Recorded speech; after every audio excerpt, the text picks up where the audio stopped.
सबसे पहले आप दोनों का बहुत बहुत स्वागत है हमारे चैनल्स में। बहुत बहुत शुक्रिया। सलीम सर, सबसे पहले आपसे जानना चाहूँगा, बहुत सारे नए टैलेंट को सपोर्ट किया है आपने और मौका दिया है। अनिरुद्ध के बारे में क्या कहना चाहेंगे? क्या खास बात लगी उनकी पहली मुलाकात के बारे में बताइए, और थोड़ा सा अगर ही इज टैलेंटेड। यही तो बेस्ट पार्ट है। देखिए, I always listen to a singer. जब मैं कभी भी कोई आर्टिस्ट से मिलता हूँ तो पहले मैं देखता हूँ कि आर्टिस्ट में ओरिजिनलिटी कितनी है, खुद का अपना एक पर्सनल सेल्फ टच, अपना खुद का अंदाज़ कितना गहरा है।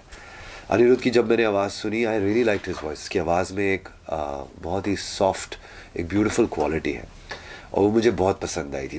मुझे बराबर याद है, हम चंडीगढ़ में इनके घर पे मिले थे। हमारे कुछ दोस्त हैं, पहली मुलाकात वहाँ पे थी। कॉमन फ्रेंड्स हैं हमारे, और इनके घर पे हमारी मुलाकात हुई थी। एंड उसने तभी मुझे अपनी आवाज़ सुनाई और मुझे बहुत अच्छी लगी उसकी आवाज़। और इसने पहले एक सिंगल ऑलरेडी रिलीज़ हो चुका था इसका, और वो भी बहुत ही सुंदर था, बहुत ही मेलोडियस था। तो इसकी आवाज़ में एक सुकून है, which I really liked, and I felt like we must work together. हमने ऐसे ही तय कर लिया था कि हम फ्यूचर में काम करेंगे। ये नहीं पता था कि फ्यूचर बहुत जल्दी आने वाला है। और कुछ चीज़ें वो किस्मत की वजह से हो जाती है। ऑफ कोर्स मेहनत तो है ही है इसकी, बट इसकी किस्मत भी बहुत अच्छी है। That he is very hard working also. तो इसने 1-2 गाने तैयार किए थे। एक गाना हमारे लेबल से आया था सम टाइम अगो, एंड फिर जिस वक्त वो गाना आया था, रिलीज़ होने वाला था, तब उस वक्त मैंने सरगोशिया ऐसे ही इसने गुनगुनाया था और मैंने सुना था यही स्टूडियो में। और मुझे बहुत अच्छा लगा था और मैंने उसको कहा था कि यार ये गाना हम ज़रूर आगे बढ़ाएंगे। तो ऐसा होता है कि बहुत बार आर्टिस्ट से मिलने के बाद एक लगाव, एक दोस्ती, एक अपनापन खुद ब खुद हो जाता है। और इसमें इसका रीज़न भी म्यूज़िक ही होता है, संगीत ही इसका रीज़न है जिस वजह से हम जुड़े। ऑफ कोर्स अनिरुद्ध बहुत अच्छे इंसान है, बहुत अच्छे आर्टिस्ट है, और दोनों होना बहुत ज़रूरी है। आर्टिस्ट तो बहुत कमाल हम देखते ही मिलते हैं, बहुत आप लोग भी कितने अच्छे अच्छे आर्टिस्टों से मिलते ही है, लेकिन एक अच्छा इंसान होना भी बहुत ज़रूरी है, और वो अपने आर्टिस्ट को और भी अच्छा बनाता है।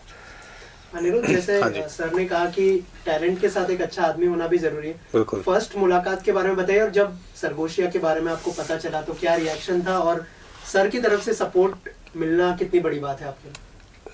पहली मुलाकात जैसे सर ने बताया कि हम मेरे घर पर मिले थे, तो उसी दिन पहला इम्प्रेशन ये था कि कोई भी सर, हमें नहीं था कि सर हमारी ऐसी मुलाकात आपके साथ होगी। तो जब सर पहली बार आए घर, तो जितने प्यार से हम सबसे मिले, जितने हम्बल तरीके से मिले, हम तो तभी सर के सारे ही घायल हो गए थे सर। नहीं। तो उसके बाद जब हमने गाना रिलीज़ किया, तो जैसे सर ने बताया कि हम बाहर बैठे, तो मैंने सिर्फ फीडबैक के तौर पे सर को गाना गुनगुना कर सुनाया था। And sir, I feel lucky and blessed कि सर ने मुझे ये मौका दिया है। He has given me this opportunity to work with him. It is a dream for many, but only a few can fulfil it, and I am really blessed that वे।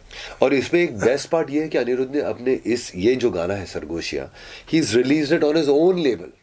हाँ जी sir. ऐसा नहीं कि वो किसी या हमारे लेबल से रिलीज़ किया है। और ये मुझे बहुत पसंद आया ये चीज़।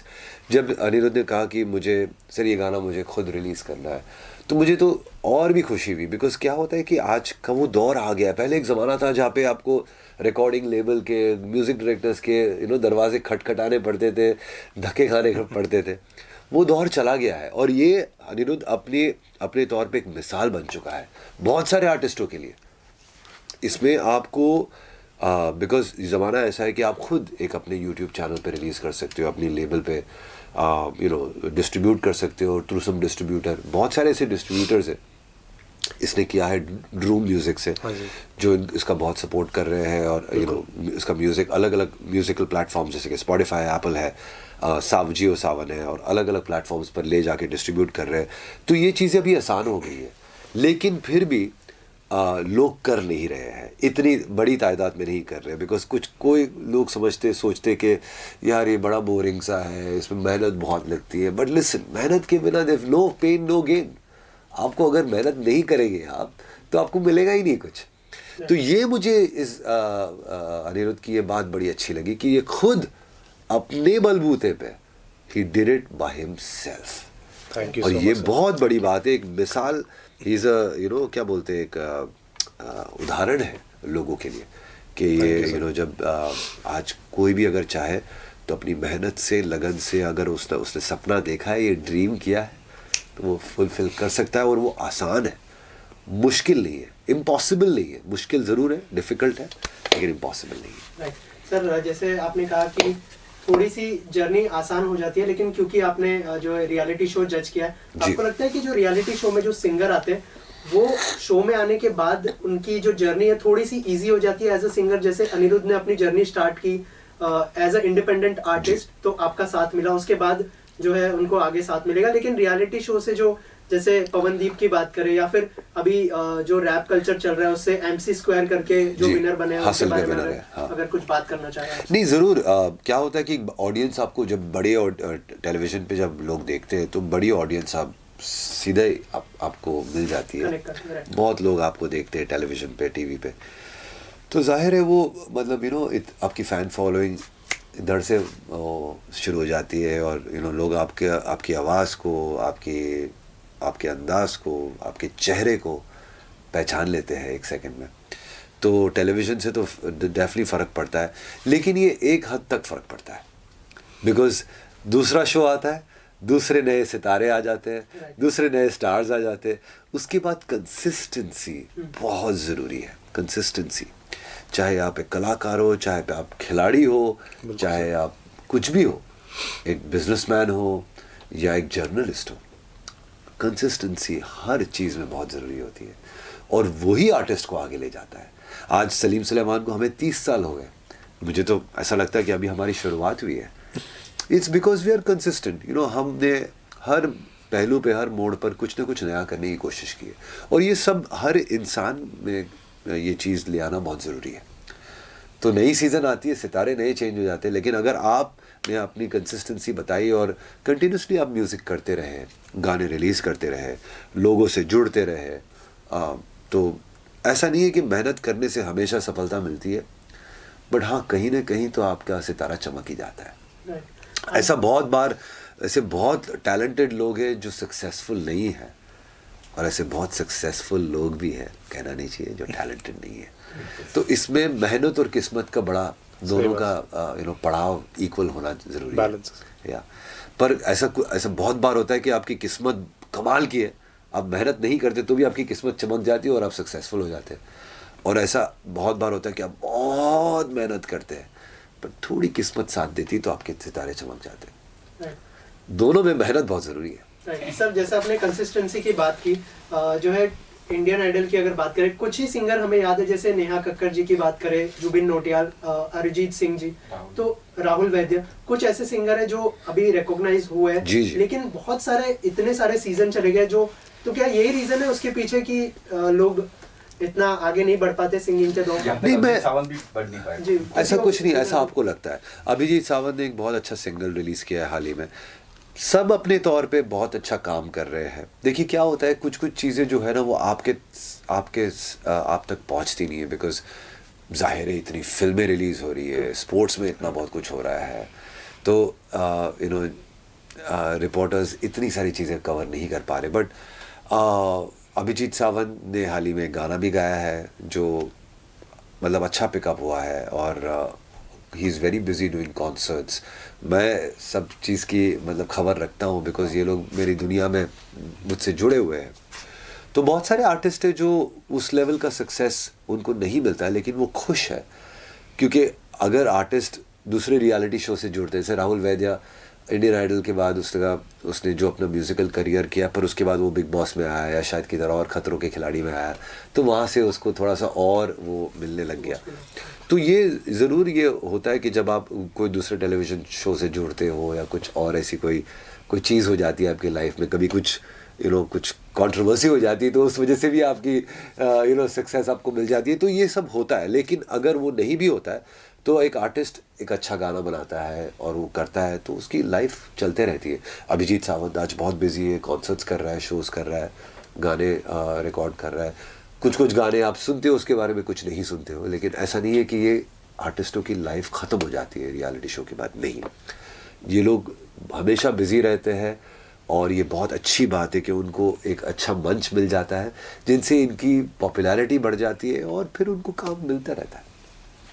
एक गाना भी कभी कभी कमाल कर लेता है वो, you know, can be as you said for the concert actually. I remember even one song people have just sung one song in the concert and like throughout वो लाइफ चल रही है, मतलब काम हो रहा है। तो देखिए वही इट इज ऑल डिपेंडेंट। कुछ लोग नसीबदार होते हैं कि उनके लाइक 25 गाने पॉपुलर होते हैं, कुछ के 1 या 2 ही पॉपुलर होते हैं, फिर बाकी के गाने वो किसी और के गाते हैं। पर इसमें कोई वो नहीं है। देखो, आप एज एन एंटरटेनर, आप इस इंडस्ट्री में एज एन आर्टिस्ट हो, म्यूज़िक अपनी साधना है, अपनी सरस्वती माँ का आशीर्वाद है, और आपको इस चीज़ को एक ऊपर वाले की नियामत समझ के कंटिन्यू करना, बरकरार रखना, कंसिस्टेंसी जमाए रखना, ये बहुत ज़रूरी है। अनिरुद्ध, आपसे जानना चाहूँगा कि जैसे सर ने कहा कि बहुत सारी चीज़ें रियलिटी शो के बारे में, क्या आपको मौका मिलता है तो क्या आप जाना चाहेंगे रियलिटी शो में? अच्छा सवाल है। नहीं, बिल्कुल जी, ऐसा कुछ इसकी रियलिटी शो तो यही बन गई है ऑलरेडी। बहुत अच्छा मंच भी मिला। बिल्कुल। तो ये देखिए जी, मेरा ये मानना है कि हर इंसान की मंजिल एक है, बट जरिया वहाँ पहुँचने का अपना अपना है। बढ़िया, बहुत अच्छा। अगर आप किसी के लाइंस पर चलेंगे, अगर मैं अरिजीत सिंह की बात करूँ, सलीम सर की भी बात करूँ, अगर इनकी जो जर्नी रही है, अगर मैं सेम फॉलो करने की कोशिश करूँगा, शायद मैं वहाँ ना पहुँच पाऊँ, क्योंकि मंजिल सभी की एक है, सब वहाँ पहुँचना चाहते हैं। जैसे सर ने कहा कि सब उस लेवल पर नहीं पहुँच पाते, बट तुम आर्ट कर रहे हो, तुम क्रिएट कर रहे हो, तुम्हें खुशी मिल रही है उस चीज़ से। It is a passion for many. So मेरा मानना है कि आप अपने ट्रैक से चलिए। अगर आपकी किस्मत में, आपकी नीयत में कमी नहीं है, अगर आपकी तकदीर में चीज़ लिखी है, तो आपको ज़रूर मिलेगी।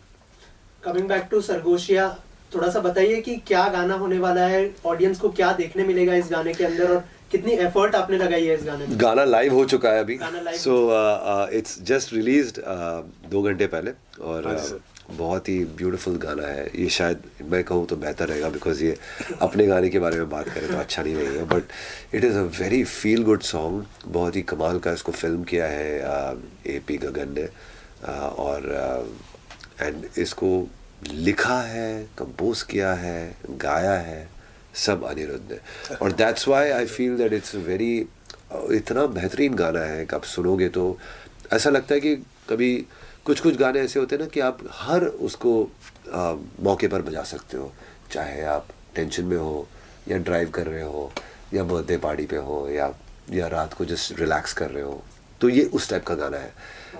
अच्छी मेलोडी है और टाइमलेस गाना है। मुझे बहुत बार लोग पूछते हैं कि सर एक हिट गाना आप कब का, अभी नेक्स्ट हिट गाना कब? तो मैं हमेशा कहता हूँ कि मैं हिट गाने बनाता ही नहीं हूँ, मैं गाना अच्छा बनाता हूँ। मेरी कोशिश ये रहती कि मैं एक अच्छा सूदिंग मेलोडियस गाना बनाऊँ, या चाहे वो धमाकेदार हो, लेकिन अच्छा गाना बनाऊँ। अगर अच्छा गाना बनाता हूँ ना तो वो हिट होने के उसके चांसेस है। हिट गाना बनाने जाऊँगा तो शायद फेल हो जाऊँगा। तो अनिरुद्ध ने एक बहुत ही अच्छा गाना बनाया है जिसका नाम है सरगोशिया, और मैंने पहली बार जब सुना तो मुझे बहुत पसंद आया। It's a beautiful song. आप उसको कहीं पर भी गा सकते हो। आपको इंस्ट्रूमेंट्स, कुछ गाने ऐसे होते हैं ना, जैसे पुराने गाने होते थे, आपको साहस की ज़रूरत नहीं होती है उसमें, आप कहीं पर भी कुछ गा सकते हैं। किसी की मुस्कुराहटों पे, ये जो गाने हैं, इसमें क्या एक टाइमलेस मेलोडी होती है, इसके सुर ऐसे होते हैं, हर आम आदमी गा सकता है इसको। सरगोशिया में वो बात है, एक आम आदमी की पुकार है। Thank you sir. आप बोलिए अभी सब सर ने बोल दिया। अगर अभी गाना लाइव हुआ है, क्या कॉम्प्लीमेंट्स, कुछ कमेंट्स पढ़े आपने गाने के नीचे? अगर जी, लोग बहुत पसंद कर रहे हैं गाने को, अच्छे कमेंट्स आ रहे हैं, लोगों को बहुत हटके चीज़ लगी है। तो यही चीज़ हमें यही उम्मीद थी कि लोगों को गाना पसंद आए, उनको समझ में आए, क्योंकि गाना बहुत ही प्यार से और मेहनत से बनाया गया, जैसे सर ने बताया। तो हम जो एक्सपेक्ट कर रहे थे, आई गेस वो हमारे को रिस्पॉन्स मिल रहा है अभी तक, एंड आई एम श्योर कि जो भी इस गाने को सुनेंगे सभी को ये गाना बहुत पसंद आएगा। तो बस इस गाने को सुनिए, शेयर करिए एंड लव इट। एंड आप लोग की बड़ी इसमें आपका योगदान रहेगा, अगर आप लोग जितना हो सके उतना लोगों तक फैलाए, अगर आपको अच्छा लगे तो। आपने you have done film like आशा है, जिसके गाने, I think that they are might be very close to your heart, दो तो वो जो दौर था यू नो लाइक डोर का दौर, हाँ डोर का दौर, तो you know you try to revive those thing. In fact like अभी आपकी जो सूफी वाली album you know you I think more closed in that. तो एक सिंगर का जो कनेक्शन होता है वो इमोशन के साथ तो होता है, बट स्पिरिचुअली भी थोड़ा सा connection you know it's always there. It depends. हर कोई इंसान मतलब स्पिरिचुअली, देखो क्या है, हम चाहे कोई भी धर्म से हो, हमारे हर धर्म में ना म्यूजिक है, चाहे वो नाथ हो या भजन हो या कीर्तन हो या अरदास हो या गुरबानी हो या हिम हो. हर मजहब में, हर इसमें म्यूजिक है और हम बचपन से इसको सुनते आ रहे हैं.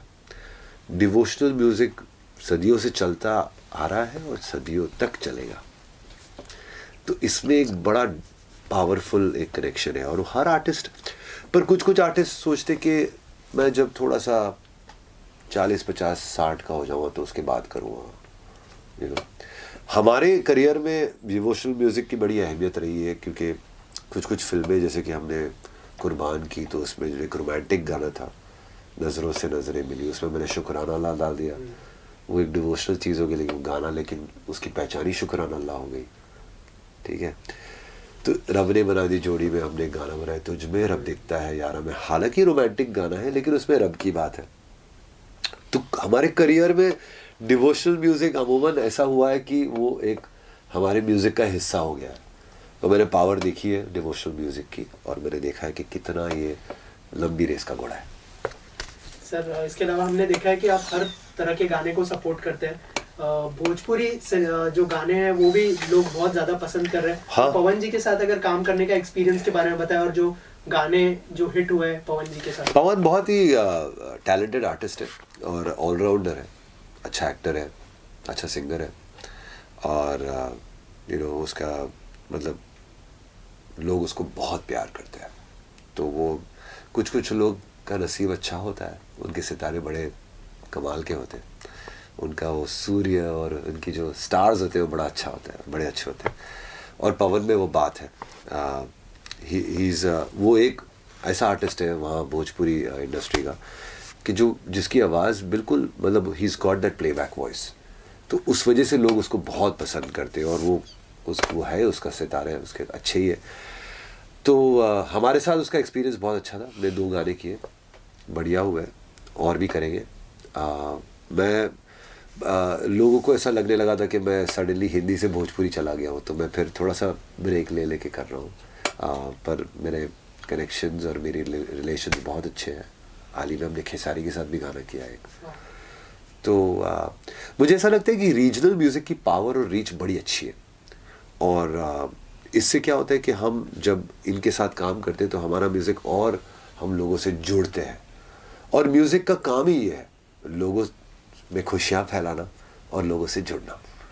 चाहे कोई भी भाषा हो, चाहे हिंदी हो, भोजपुरी हो, उत्तराखंडी हो, कश्मीरी हो, म्यूज़िक का ये मकसद है कि वो लोगों को जोड़े और खुशियाँ फैलाए. एक सिंगल एल्बम में like you have that freedom actually. Singer always has a freedom. अगर आप फिल्में कर रहे हैं तो फिल्मों में यू नो बहुत बार यू नो सिचुएशन के हिसाब से या डायरेक्टर के हिसाब से या you know there are lots of things where शायद थोड़ा जो फ्रीडम होता है वो आपको कॉम्प्रोमाइज करना पड़ता है. तो यहाँ that happiness is always there like you know. या देयर इज नो कोई उतार चढ़ाव नहीं है, कोई वो नहीं है, कोई रोक टोक नहीं है. There is no ceiling, there is no you know character के लिए किसी के लिए बनाना नहीं है, कोई स्टोरी नहीं है, कुछ वो नहीं है. सो बहुत फ्रीडम है. जाहिर है म्यूजिक में फ्रीडम रखते हैं तो अच्छा ही होता है. तो बहुत बार इसीलिए people like gets inclined towards like single album. और हाँ देखिए, फिल्म से आपको एक बहुत अच्छी रीच मिल जाती है, पर मैं नहीं समझता हूँ कि इंडिपेंडेंट म्यूज़िक से रीच नहीं मिलती. आजकल इंडिपेंडेंट म्यूज़िक की अपनी एक पहचान है और अपनी काफ़ी अच्छी रीच है.